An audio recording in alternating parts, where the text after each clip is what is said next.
오늘 구약의 말씀은 이사야 58장 6절로 11절입니다.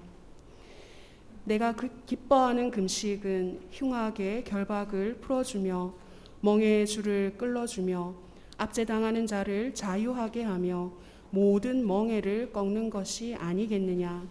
또 줄인 자에게 내 양식을 나누어 주며 유리하는 빈민을 집에 들이며 헐벗은 자를 보면 입히며 또 내 고륙을 피하여 스스로 숨지 아니하는 것이 아니겠느냐. 그리하면 내 빛이 새벽같이 비칠 것이며 내 치유가 급속할 것이며 내 공의가 내 앞에 행하고 여호와의 영광이 내 뒤에 호위하리니 내가 부를 때에는 나 여호와가 응답하겠고 내가 부르짖을 때에는 내가 여기 있다 하리라. 만일 내가 너희 중에서 멍에와 손가락질과 허망한 말을 제하여 버리고 줄인 자에게 내 심정이 동하며 괴로워하는 자의 심정을 만족하게 하면 내 빛이 흑암 중에서 떠올라 내 어둠이 낮과 같이 될 것이며 여호와가 너를 항상 인도하여 메마른 곳에서도 내 영혼을 만족하게 하며 내 뼈를 견고하게 하리니 너는 물된 동산 같겠고 물이 끊어지지 아니하는 샘 같을 것이라. 아멘. 서신서의 말씀은 고린도전서 2장 4절로 5절입니다. 내 말과 내 전도함이 설득력 있는 지혜의 말로 하지 아니하고 다만 성령의 나타나심과 능력으로 하여 너의 믿음이 사람의 지혜에 있지 아니하고 다만 하나님의 능력에 있게 하려 하였노라. 아멘. 복음서의 말씀은 마태복음 5장 13절로 16절 20절입니다. 너희는 세상의 소금이니 소금이 만일 그 맛을 잃으면 무엇으로 짜게 하리요. 후에는 아무 쓸데없어 다만 밖에 버려져 사람에게 밟힐 뿐이니라. 너희는 세상의 빛이라. 산 위에 있는 동네가 숨겨지지 못할 것이요. 사람이 등불을 켜서 말 아래에 두지 아니하고 등경 위에 두나니 이러므로 집안 모든 사람에게 비치느니라. 이같이 너희 빛이 사람 앞에 비치게 하여 그들로 너희 착한 행실을 보고 하늘에 계신 너희 아버지께 영광을 돌리게 하라. 내가 너희에게 이르노니 너희 의가 서기관과 바리새인보다 더 낫지 못하면 결코 천국에 들어가지 못하리라. 아멘. 이것은 주님의 말씀입니다. 아멘. 창세기 2장 7절의 증언에 의하면 여호와 하나님께서는 땅의 흙으로 사람을 지으신 다음에 생기, 즉 당신의 숨을 그 사람의 코에 불어넣으심으로써 사람이 그저 육체적 인간만이 아닌 영적 존재가 되게 하시고 사람은 하나님의 숨결을 받아 숨쉼으로써 내적 생명이 충만한 그런 삶을 살도록 되어 있었습니다. 그러나 인간은 자신의 내적 환경을 오염시켰습니다. 비틀즈의 조지 해리슨이 부른 Within You, Without You, 너 없이 내 안에서라는 그 곡의 노랫말에 보면 온 세상을 얻었으나 영혼을 잃은 사람들이라는 표현이 나옵니다. 온 세상을 얻었으나 영혼을 잃은 사람들, 불쌍하죠. 예수님께서 사람이 온 천하를 얻어도 생명을 잃으면 무슨 소용이 있느냐 이렇게 말씀하시는데 온 세상을 얻었지만 영혼을 잃는다면 얼마나 불행한 존재입니까? 그런데 하나님은 사람이 내적 생명을 잃고 육체만 입게 되었을 때 그냥 그렇게 육체만 입은 존재로 내버려 두시지 않았습니다. 하나님은 당신의 외아들을 세상에 보내셨고 내적 생명을 잃은 인간이 처해질 절대 고독에 당신의 아들을 던져 넣으심으로써 그 사랑과 희생을 받아들이고 믿은 사람들로 하여금 내적 생명을 회복할 수 있도록 해주셨습니다. 그 내적 생명은 철저하게 위로부터 하나님께로부터 주어지는 것이어서 그 내적 생명으로 다시 태어난, 위로부터 주어진 생명으로 다시 태어난 그 사람을 주님은 성령으로 난 사람, 혹은 하나님께로부터 난 사람, 혹은 거듭난 사람, 이렇게 부르셨습니다. 수덕신학이라든지 신비신학 저서들을 보면 영성생활의 도정은 여러 단계로 구분이 되어 있습니다. 믿음으로 의롭다함을 얻음, 칭의로부터 시작해서 신생, 거듭남, 그리고 성화의 과정을 거쳐서 그리스도인의 완전에 도달하게 되는데, 그리스도인이 정말 하나님의 은총 안에서 참된 구원을 회복하려면 이 구원론에 있어서의 과정, 특별히 그 중에서 성화의 과정이 굉장히 중요하다. 사도 바울은 이 점진적인 성화의 과정에서 좀처럼 그리스도인의 완전을 향해 나아가지 못하는 그런 사람들을 향해서 육에 속한 자라고 말하고 또 어린 아이 이런 표현을 씁니다. 그러면서 내가 너희를 단단한 음식을 먹일 수 없어 젖을 먹였다라고 안타까워해요. 어린아이가 자라면서 우유를 끊고 그 다음에 이유식을 먹고 그 다음에 단단한 음식을 먹게 되는 과정을 거치게 되는데, 그리스도인도 마찬가지라는 겁니다. 내면이 점점 성숙해짐에 따라서 젖을 끊고 단단한 식물을 먹을 수 있어야 되는데 여전히 젖만 먹고 있는, 영적으로 도무지 자라지 못하고 있는 그런 사람들을 보면서 안타까워하는 거죠. 그런데 다행히 이 어린아이의 껍질을 벗어버리고 영적 성숙에 접어든 사람들이 있었습니다. 그런 사람을 사도 바울은 영적인 사람 혹은 영을 따르는 자 이렇게 표현합니다. 예수님께서 산상수훈에서 하늘에 계신 아버지의 온전하심과 같이 너희도 온전하라 이렇게 당부하세요. 아버지의 온전하심과 같이 나 또한 온전함에 이르는 것, 그것이 바로 영적 성숙에 접어든 신자의 자태입니다. 어제 우리 부산 동지방 장로님들에게 강의를 하면서 도스토옙스키의 말을 인용해서 아름다움이 세상을 구할 것이다. 즉 그리스도 안에서 우리가 구원을 얻는 것은 그리스도로 인해서 우리의 내적 환경이 변화돼서 우리의 영혼이 아름다워질 때, 그 아름다워진 영혼과 아름다워진 인격을 통해서 하나님은 이 땅에 구원을 이루신다라고 하는 것이죠.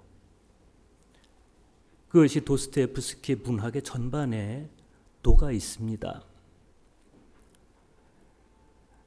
오늘 복음서의 말씀은 산상수훈의 연장에서 이루어지고 있습니다.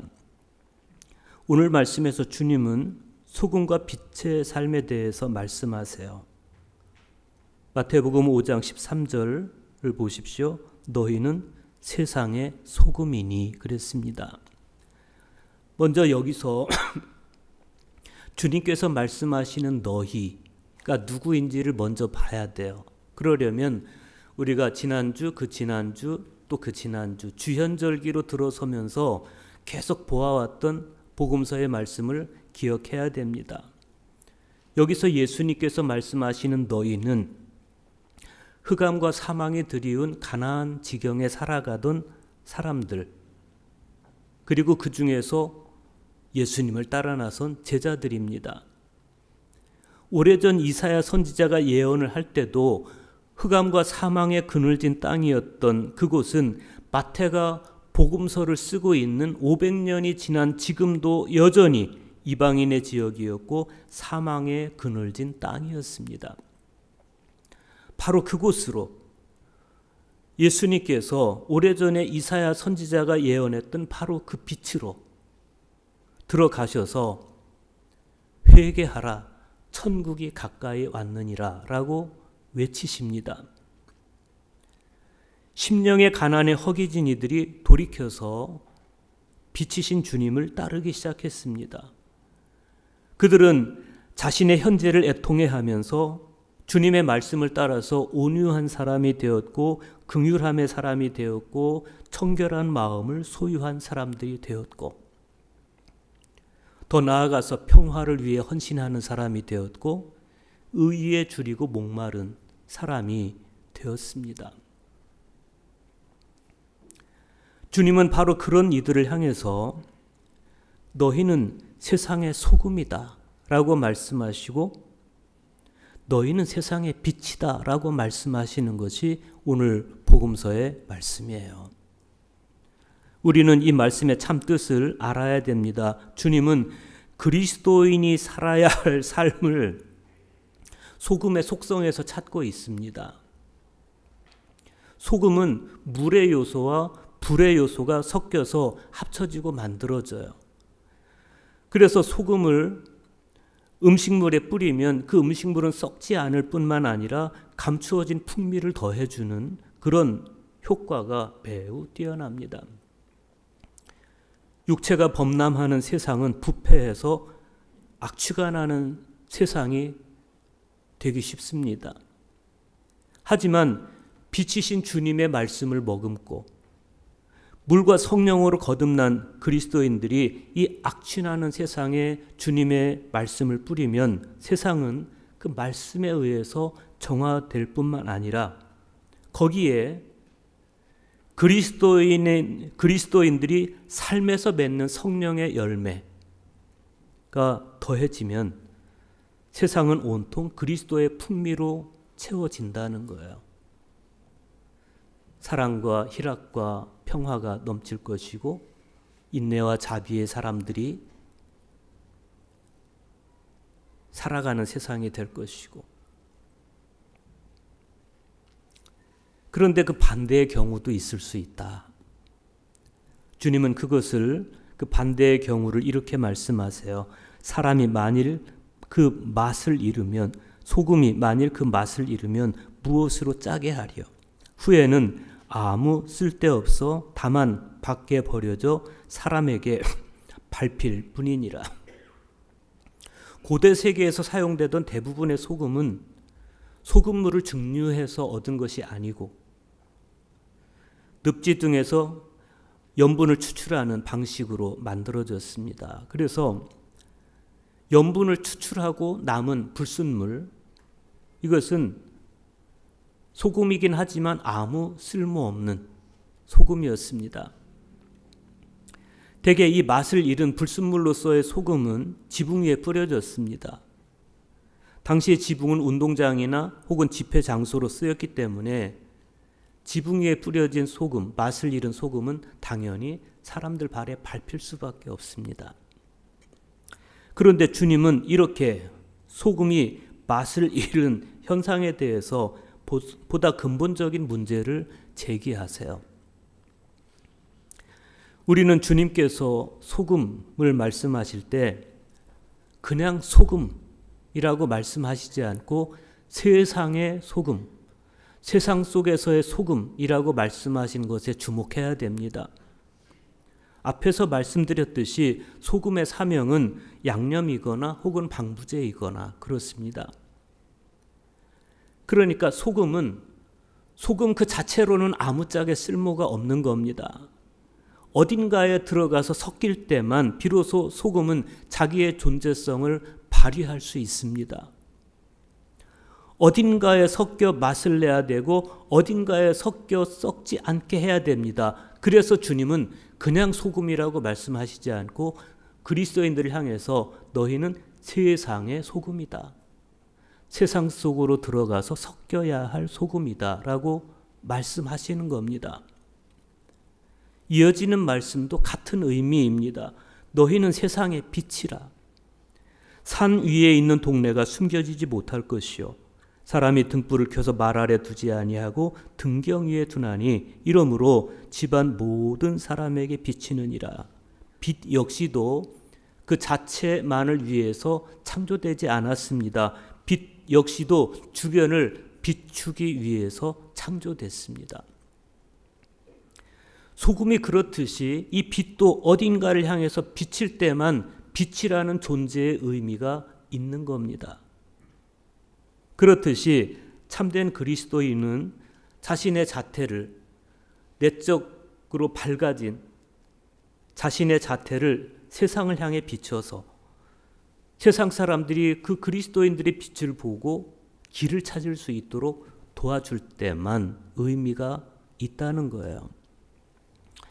그래서 주님은 이렇게 말씀하십니다. 이같이 너희 빛이 사람 앞에 비치게 하여 그들로 너희 착한 행실을 보고 하늘에 계신 너희 아버지께 영광을 돌리게 하라. 빛이 사람들에게 비치게 하는 방법으로 주님은 착한 행실을 보게 하라 이렇게 말씀하십니다. 그리스도인들이 착한 행실을 할 때 그 착한 행실을 보고 사람들은 하늘에 계신 하나님을 보게 된다는 겁니다. 그 착한 행실이란 게 뭐겠어요?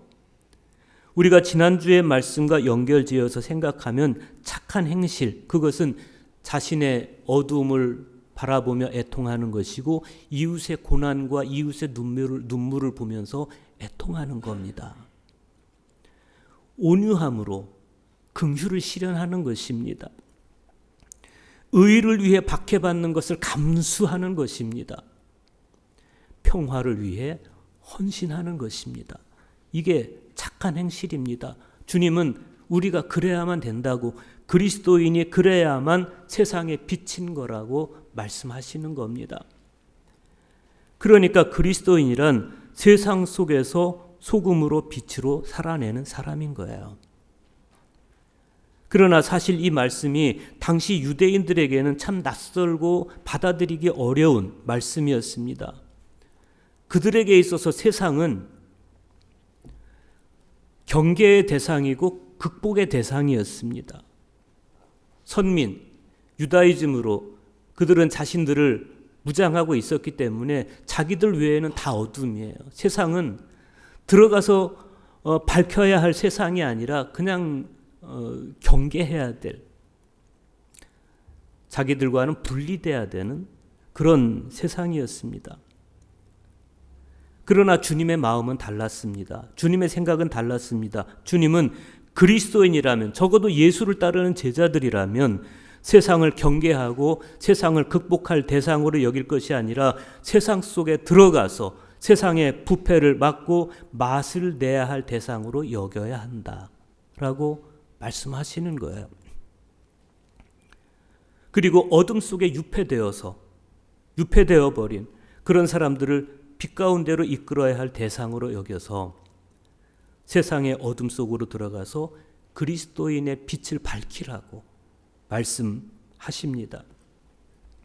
세상은 온통 가르고 나누는 것에 익숙해져 있습니다. 세상은 국적으로 사람을 나누고 피부색으로 사람을 나누고 이념으로 나누고 문화로 나누고 성별과 빈부의 차이로 사람을 나눕니다. 그러나 주님은 세상의 소금이며 빛된 너희는, 온유함이 복이며 긍휼함이 복임을 아는 너희는 나뉘고 갈라진 세상에 빛을 비추게 해서 갈라진 세상이, 분열된 세상이 얼마나 부패한 세상인지를 알게 하고 온유와 긍휼함이 회복된 세상을 만들라는 거예요. 우리는 과연 세상 속에서 그런 존재로 살고 있는 것일까? 세상 속에 들어가서 온유한 자로 살고 있는 것일까? 세상 속에 들어가서 긍휼한 자로 살고 있는 것일까? 더 나아가서 세상 속에서 의를 갈망하는 사람으로 살고 있는 것일까? 세상 속에서 의를 이루기 위해서, 정의를 이루기 위해서 박해받는 삶을 감수하고 있는 것일까? 세상 속에서 평화를 이루기 위해 헌신하고 있는 것일까? 세상 속에서 청결한 마음 그대로 살아내고 있는 것일까? 오히려 욕망에 겨운 자로 살고 사납고 음흉한, 그러면서 교만한 자로 살고 박해하는 자로 살고 평화를 깨는 자로 살고 있는 것은 아닐까? 구약 성경에서 이사야 선지자는 진정한 금식의 정신을 우리에게 가르쳐줘요. 참된 금식이란 어떤 것이냐? 종교적인 게 아니라는 거예요. 참된 금식은 종교적으로 굶으면서 하나님께 뭔가를 요구하는 이런 게 아니라는 거예요. 참된 금식은 뭐냐? 줄인 자에게 내 양식을 나누어 주며 유리하는 빈민을 집에 들이며 헐벗은 자를 보면 입히며 또 내 골육을 피하여 스스로 숨지 아니하는 것이 아니겠느냐? 그리하면 내 빛이 새벽같이 비칠 것이며 내 치유가 급속할 것이며 내 공의가 내 앞에 행하고 여호와의 영광이 내 뒤에 호위하리니 네가 부를 때에는 나 여호와가 응답하겠고 네가 부르짖을 때에는 내가 여기 있다 하리라. 만일 내가 너희 중에서 멍에와 손가락질과 허망한 말을 제하여 버리고 줄인 자에게 내 심정이 동하며 괴로워하는 자의 심정을 만족하게 하면 내 빛이 흑암 중에서 떠올라 내 어둠이 낮과 같이 될 것이며 여호와가 너를 인도하여 메마른 곳에서도 내 영혼을 만족하게 하며 내 뼈를 견고하게 하리니 너는 물된 동산 같겠고 물이 끊어지지 아니하는 샘 같을 것이라. 사실 이사야 선지자의 이 말씀은요, 당시로서는 굉장히 이례적인 겁니다. 당시 사람들은 금식을 할 때 다분히 종교적인 의식으로 금식을 해요. 그러면서 왜 내가 금식하는데 알아주지 않습니까? 라고 말해요. 우리가 금식하되 어찌하여 주께서 보지 아니하시며 우리가 마음을 괴롭게 하되 어찌하여 주께서 알아주지 아니하시나이까? 이건 생색을 내는 거죠. 내가 금식하는데 왜 안 알아줍니까? 뿐만 아니라 그들은 금식을 하면서 한편으로는 시비와 다툼으로 일관하고 약한 자들을 주먹으로 치는 일이 다반사였습니다. 이사야에 따르면 그런 왜곡된 금식의 관행을 중단하라는 겁니다. 진정한 금식은 그런 것이 아니다. 진정한 금식은 부당하게 묶인 사람이 있으면 사슬을 풀어주는 것, 진정한 금식은 압제받는 사람을 자유롭게 놓아주는 것, 그들이 진 멍에를 부숴버리는 것, 굶주린 사람에게 먹을 것을 나누어 주는 것, 헐벗은 사람을 보면 옷을 입혀주는 것, 이게 진정한 금식이라는 거예요. 진정한 금식의 정신은 그런 것이다. 참된 금식은 종교적인 것이 아니라 사회적인 공의를 이루는 것이다. 세상 속에서 소금과 빛으로 산다는 것도 바로 그런 것이죠. 성경을 읽으면서 때때로 감동적인 말씀을 봅니다. 예수님께서 병자에게서 병의 사슬을 벗겨주십니다. 병의 사슬을 벗겨주시고 한 번도 내가 너를 고쳐줬으니 너는 나를 따라라 이렇게 말씀하시지 않아요. 요즘 가스라이팅 그런 말을 하죠. 글루밍, 사람을 죄책감을 덧입히거나 아니면 그 사람의 정신세계를 지배하면서 그 사람을 자꾸 내 소유로 만들어요. 나에게 예속되게 만들어요. 예수님은 사람들의 병을 고쳐주고 내가 고쳐줬다. 한 번도 그렇게 말씀하신 적이 없어요. 내 믿음이 너를 구한 것이다 라고 말씀하시고 그 사람에게 진정한 해방을 주십니다. 주님은 참 신앙의 의미를 그렇게 가르쳐 주세요. 무의당 장일순 선생님은 예수님의 그런 모습에 대해서 예수님께서 그러실 수 있었던 것은 예수님께 사가 없었기 때문인 거라 이렇게 말씀해요. 세상의 소금이요 세상의 빛으로서 참된 착한 행실을 실천하려면 우리에게도 사가 없어야 돼요. 사사로움이 없어야 된다. 그런데 그러한 삶이 어떻게 가능하겠습니까? 사도 바울에 따르면 성령께서 함께 하시면 가능하다. 서신서의 말씀에서 바울은 그렇게 말씀합니다. 고린도전서 2장 4절과 5절 보십시오. 내 말과 내 전도함이 설득력 있는 지혜의 말로 하지 아니하고 다만 성령의 나타나심과 능력으로 하여 너희 믿음이 사람의 지혜에 있지 아니하고 다만 하나님의 능력에 있게 하려 하였노라. 소크라테스 이전의 철학자들은요, 자신들의 사고와 언어를 만들어가는 것에 있어서 은유라든지 원리라든지 문장이라든지 수사라든지 이런 것들을 중요하게 여겼습니다. 그 중에서 메타포라, 은유는 우리의 사고와 언어를 구성하는 가장 중요한 근본적인 도구로 사용이 됐습니다. 그래서 아리스토텔레스는 이 은유를 천재의 표상이다 이렇게까지 말해요. 그리고 레토릭이라고 하죠. 레토릭, 수사학은 설득을 위해서 개발된 언어의 도구입니다. 기원전 5세기의 소피스트들이 개발한 그리고 사용한 것이 이런 것들, 은유와 수사학. 그런데 이 수사학은 바울 시대를 넘어서 중세 시대까지 최고의 실용적인 학문으로 군림해 왔습니다. 그러니까 바울은 이 은유와 수사학을 아는 사람이에요. 당시에 만연했기 때문에. 그런데 사도 바울은 복음을 선포하는 것에 있어서 이 사람의 지혜인 은유와 수사를 나는 사용하지 않겠다는 거예요. 그것은 복음이 하찮아서가 아니고 사람의 지혜는 한때 있다 사라지는 것이지만 하나님의 지혜는 영원하기 때문입니다.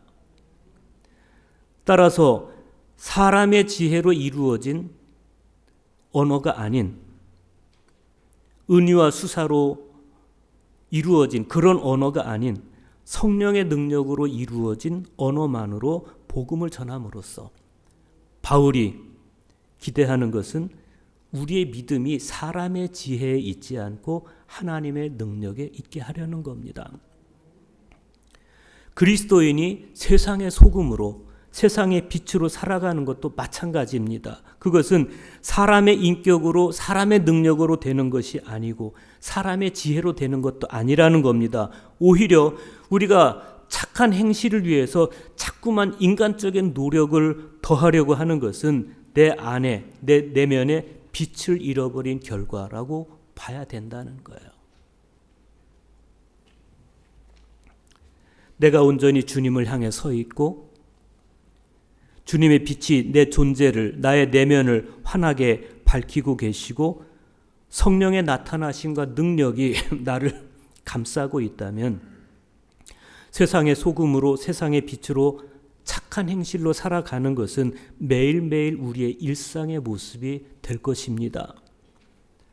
오늘 그리스도인인 우리로 인해서 빛의 열매가 나타나고 있습니까? 세상이 맛을 회복하고 있습니까? 그리스도인인 나로 인해 억울하게 묶인 사람들이 해방되고 있습니까? 그리스도인인 나로 인해서 억압받는 사람이 자유를 얻고 있습니까? 그리스도인인 나로 인해서 수고하고 무거운 짐이 가벼워지고 있습니까? 그리스도인인 나로 인해서 굶주린 사람이 배부름을 얻고 있습니까? 그리스도인인 나로 인해서 헐벗은 사람이 옷을 입고 있습니까? 그리스도인인 나로 인해서 하나님의 정의가 실현되고 있습니까? 그리스도인인 나로 인해서 평화가 실현되고 있습니까? 그렇다면 우리는 세상의 빛으로 세상의 소금으로 살아가고 있는 것이 맞습니다. 그러나 그렇지 못하다면 우리는 회개해야 됩니다.